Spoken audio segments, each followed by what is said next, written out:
C'est l'un des joueurs les plus grandioses et les plus sulfureux. Un gamin d'1m67 adulé comme un dieu.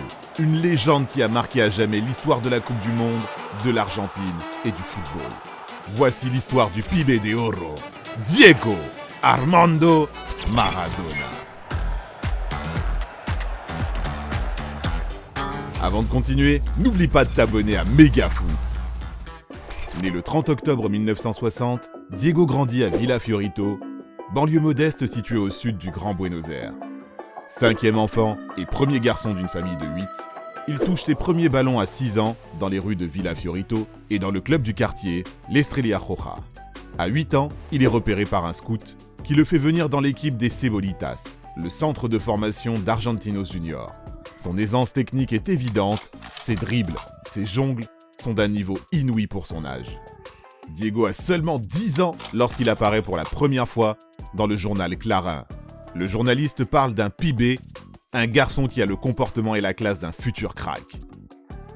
Dans les compétitions jeunes, il vole sur le terrain, enquille les buts, et on parle du jeune Diego comme d'un élu du destin, l'espoir de tout un pays. Il joue son premier match avec l'équipe pro 10 jours avant son 16e anniversaire contre le club Atlético Talleres de Cordoba. La légende dit qu'il met un petit pont à Juan Cabrera dès sa première touche de balle. Malgré la défaite du Bicho, tout le stade de la Paternale est affolé par les chevauchés du gamin aux cheveux bouclés. Dès sa première saison, le PIB marche sur l'eau. Ses buts et ses gestes techniques enflamment les stades d'Argentine à une époque où règne le chaos depuis la dictature du général Videla, qui arrive au pouvoir cette même année 1976. Une saison pro suffit à Luis César Menotti pour le convoquer avec l'Albiceleste.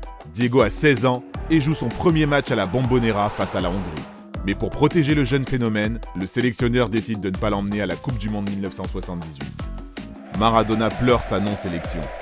Mais Menotti lui confie les clés de l'équipe Espoir, que le jeune Diego mènera au premier titre mondial l'année suivante, aux côtés de l'autre étoile montante, Ramon Diaz. Les deux joueurs termineront co-meilleurs buteurs de la compétition et Diego meilleur joueur du mondial. Maradona attire les convoitises. River Plate lui propose un salaire dément, égal à celui d'Ubaldo Filol, gardien légendaire et joueur le mieux payé du club. Mais Maradona refuse l'argent de River Plate et préfère signer chez le rival Boca Juniors. 2 mois plus tard, les deux clubs se retrouvent pour le premier Super Classico. Boca humilie River 3-0 avec un Diego inarrêtable qui mettra par terre Filol et son défenseur Tarantini avant de marquer le deuxième but. Cette saison-là, il en scorera 28 et guidera la campagne victorieuse des Xeneises qui remporte le championnat argentin, le premier trophée en club de Maradona.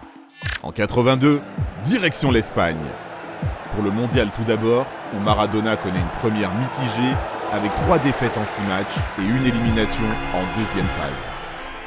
Mais l'Argentin reste du côté de la Catalogne puisque le FC Barcelone casse la tirelire et débourse 1 200 000 pesetas, record de l'époque, pour recruter la jeune pépite argentine. C'est vrai qu'à l'époque, ça coûtait moins cher d'acheter des jeunes cracks.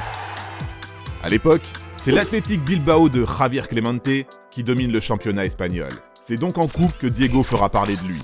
En 1983, il remporte la Coupe du Roi, puis détruit à lui tout seul le Real Madrid en finale de la Coupe de la Ligue, au point que Bernabéu se lève pour applaudir le joueur 20 ans avant Ronaldinho. C'est également en finale de coupe que Diego provoque l'année suivante l'une des plus grosses bagarres générales de l'histoire du football, après la défaite face à l'Athletic. Sanctionné de 3 mois de suspension, cet épisode accélère le départ de Diego, qui débarque à Naples en 1984. 80 000 fans l'attendent dans un stade San Paolo en ébullition. Le club s'est sauvé d'1 point la saison dernière, mais guidé par le Pibe de Oro, Naples s'apprête à reconquérir l'Italie. Pendant ses 2 premières saisons, Diego replace Naples dans le haut du tableau, les qualifie pour l'Europe, avant la grande saison 86-87. Mais avant cela, direction le Mexique pour la Coupe du Monde. Le 22 juin, l'Angleterre et l'Argentine se retrouvent au Stadio Azteca pour les quarts de finale. Dans les tribunes, on se souvient de la guerre des Malouines qui a opposé les deux pays 4 ans plus tôt. Et sur le terrain, on se souviendra de 2 actions qui vont marquer à jamais l'histoire du football. À la 51e minute, Maradona devance le portier Peter Shilton et pousse le ballon au fond des filets avec son poing gauche. Les Anglais protestent, mais l'arbitre Ali Benasser n'a rien vu et valide le but argentin. À la fois taquin et spirituel, Diego dira en conférence de presse que le ballon a été touché un peu avec la tête de Maradona et un peu avec la main de Dieu. Mais le divin, Maradona sait aussi le faire avec ses pieds. La preuve 3 minutes plus tard, lorsque Diego s'empare du ballon avant de dribbler tour à tour la moitié de l'équipe anglaise, puis de marquer dans le but vide. Popularisé comme le but du siècle, ce chef-d'œuvre qualifie l'Argentine pour les demi-finales. Maradona enchaîne avec une performance épique face à la Belgique, auréolée d'un doublé magistral. Quelques jours plus tard, il remportera face à l'Allemagne la deuxième Coupe du Monde de l'histoire de l'Argentine. Avec 5 buts et 6 passes décisives, Diego est naturellement élu meilleur joueur de la compétition. Maradona revient à Naples en champion, mais a d'autres trophées à glaner sur le vieux continent. Bien aidé par la défense de fer de Ciro Ferrara et les caviars de Salvatore Bagni, Maradona réalise une saison exceptionnelle avec le Napoli, à qui il offre en 1987 le premier scudetto de son histoire, avec en prime une Coupe d'Italie. Il rééditera l'exploit 3 ans plus tard lors de la campagne épique de 1990. Avec son nouveau pote et collègue d'attaque, Gianfranco Zola, Maradona et Naples distancent le Milan AC champion d'Europe de Baresi, Gullit, Van Basten et du jeune Maldini lors des 2 ultimes journées. Lumineux sur le terrain, Maradona révèle peu à peu son côté obscur. Diego est empêtré dans plusieurs scandales au sujet de son fils illégitime, de ses liens avec Luigi Giuliano, l'un des parrains de la Camorra, et surtout de son addiction à la cocaïne. Pelusa loupe des entraînements, des matchs, des rumeurs malveillantes circulent jusqu'à ce test antidopage où Diego est contrôlé positif à la cocaïne. Le dieu Maradona tombe en disgrâce, prend 15 mois de suspension et doit quitter le club Azzurri.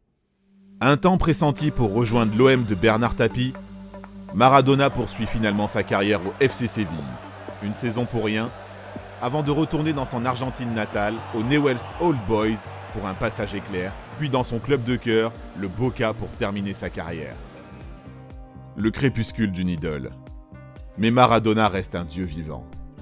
À Naples, le numéro 10 est officiellement retiré. Le stade d'Argentinos Junior est renommé Stade Diego Maradona. Les statues et les fresques murales de Pelusa ne se comptent plus en terre argentine. Diego apparaît dans des livres, des BD, inspire des films, des chansons comme ce hit d'El Potro Rodrigo en hommage à la main de Dieu, des groupes de rock argentins comme Los Ratones Paranoicos, à Manu Chao, la culture argentine est imprégnée du numéro 10. Le dieu Diego a même sa propre religion, l'église maradonienne, rassemblant près de 100 000 adeptes à travers le monde. Il fête Noël le jour de la naissance de Diego, ainsi que les Pâques maradoniennes le 22 juin en l'honneur du match face à l'Angleterre. Selon ce calendrier, nous arrivons donc en l'an 60 après Diego Maradona. Aujourd'hui, Maradona est de retour sur les terrains, dans le costume de l'entraîneur qu'il revêt depuis 12 ans, sans trop de succès, entre l'Argentine, le Mexique et Dubaï. Aujourd'hui, il est à la tête du modeste Gimnasia La Plata. Il a pris quelques kilos, mais le mythe reste intact. Ses dribbles, ses buts sont gravés à jamais dans les mémoires. Il a offert à l'Argentine des actions légendaires, des émotions uniques, une Coupe du Monde, mais aussi un espoir, une inspiration, grâce à son pied gauche et un ballon rond. Gracias. Y larga vida a ti, Pelusa. Merci d'avoir regardé notre vidéo. Si t'as kiffé, n'hésite pas à parler de notre chaîne autour de toi, d'aimer, de partager. À très vite pour une nouvelle vidéo. Ciao, ciao.